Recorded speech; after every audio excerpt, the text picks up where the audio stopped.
Okay, warbow training never ends. It's like weight training. Just because you're able to achieve a certain weight at some point in your life, you have to maintain that kind of strength and that kind of level of performance that you have attained through your hard work. So warbow training is no different to any other athletical endeavor.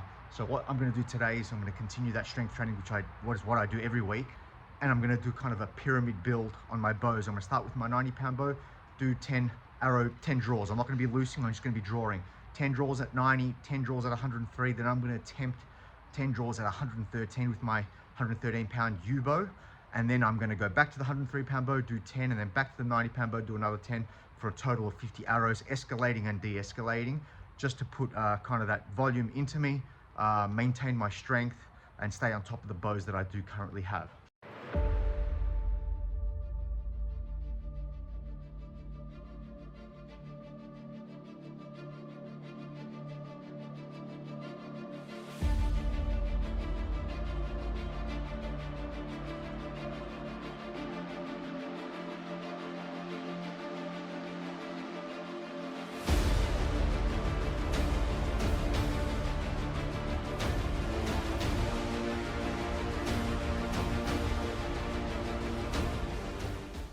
Okay, this will be a much slower pace.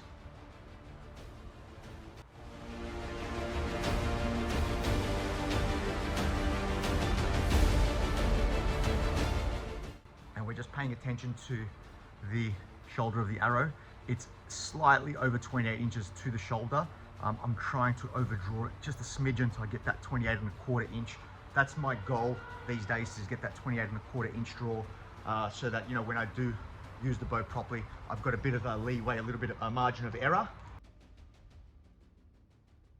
A little bit of margin of error on my releases, so that we're constantly, when we do our tests, that we are ensuring we're getting maximum energy off this bow.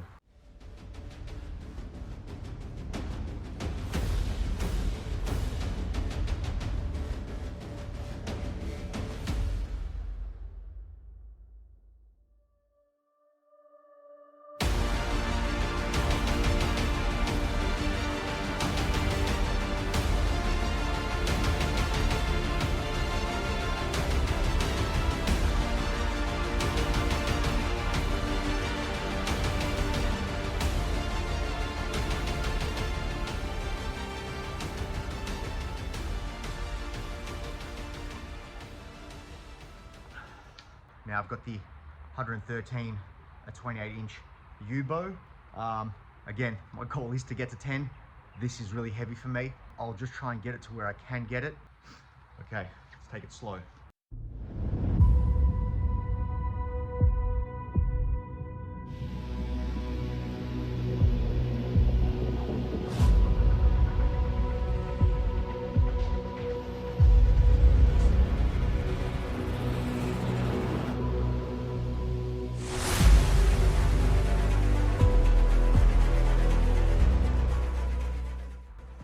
That one wasn't even close.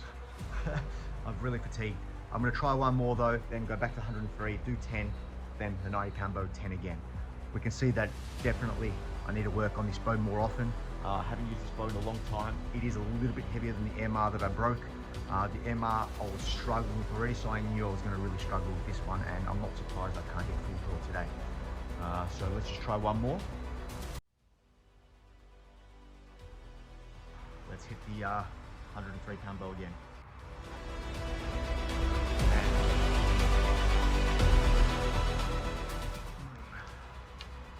You know, 103-pound bow, it is heavy, but 10 pounds of draw weight might as well be a world of difference when it comes to archery.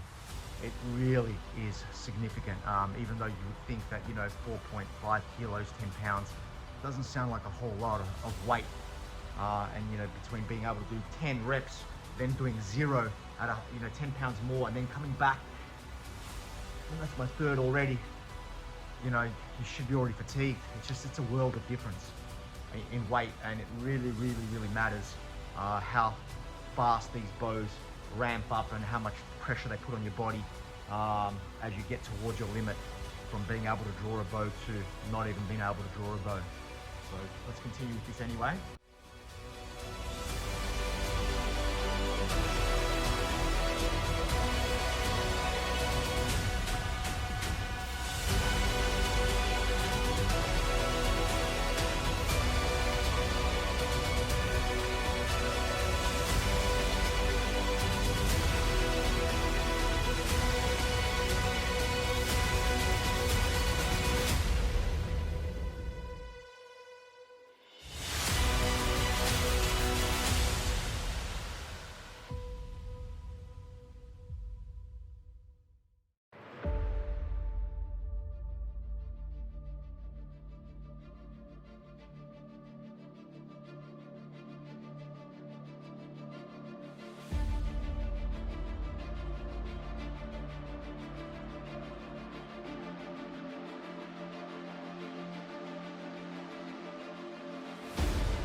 And that's my training session. So obviously not ready for the 113 pound bow yet, but that's okay.